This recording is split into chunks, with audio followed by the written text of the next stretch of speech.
டேய், இந்த ஆம்பளை படத்துல வர மாதிரி அத்தை மக இருக்குன்னு பார்த்தா எனக்கும் ஒருத்தி அத்தை மக இருக்காடா. மூக்கோடி. அவளை பாக்குறதுக்கு 5 கிலோமீட்டர்ல இருந்து பக்கத்தூர்ல இருந்து ஒருத்தன் வரான்டா. அதை நினைச்சாதான்டா வருத்தமா இருக்கு. என்னடா நம்ம அத்தை மக இருக்கு, ஆனா அத்தை மக நம்மளை பார்த்து என்னன்னு சொல்றாங்க, அண்ணே அண்ணே சாப்பிட்டியானே அப்படிங்கிறாங்க. என்னத்த சொல்ல, நமக்கு இருக்கிற அத்தை மகெல்லாம் அப்படி இருக்கு. எல்லாம் வேஸ்டா, எல்லாம் மூக்குண்டி பண்டாரம் திணி பண்டாரம்.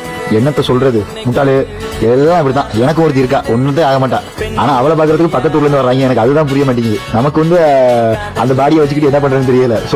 சோத்து முட்டையா இருக்கு, வீட்டுல உட்காந்து சட்டி சோறு திங்கிறா. இவளை வச்சுக்கிட்டு நம்ம என்ன பண்றது? ஆனா இவளை பாக்குறதுக்கு ஒரு 5 பேர் வெளியில இருந்து வராங்க பாரு. அவங்க நினைச்சாதான் சிரிப்பா வருது எனக்கு. ஐயோ ஐயோ, நம்ம ஒன்னும் புரியல. சொந்தக்காரனுக்கு பைக்கி சுமாரா தான் தெரியும் சொல்லுவாங்கல்ல, அந்த கதை தான். இன்னும் எங்க அத்தை மகளுக்கு தான் இன்னைக்கு வாழ்வு. ஒரே ஒரு வீடியோ தான் போட்டேன், எங்க அத்தை மகள் ஸ்டோரி போட சொன்னான்னு போட்டேன். கூட என் தலையில எழுதி வச்சிட்டாங்க, என்ன உங்காலான்னு. அவளே ஒரு மூக்கோடிடா. அவளை கட்டியா கல்யாணம் பண்ணிட்டு நான் கடிச்சு வச்சு மூஞ்சில மூக்குல வச்சுக்கிட்டே இருக்கவா. அதுல வேற அவளை உயிரா ஒருத்தன் லவ் பண்ணிட்டு தெரிஞ்சுக்கிட்டு இருக்கான். நான்லாம் போனேன்னா வெட்டி நாள் வெட்டி போடுவாங்க, அந்த மாதிரி இருக்காங்க. என்னத்த சொல்றது, நான் எதுவும் சொல்ற மாதிரி இல்லடா. எவன் தலையிலையும் நான் எவனோட இதுலையும் நான் தலையிட மாட்டேன். ஷார்ட் இருந்து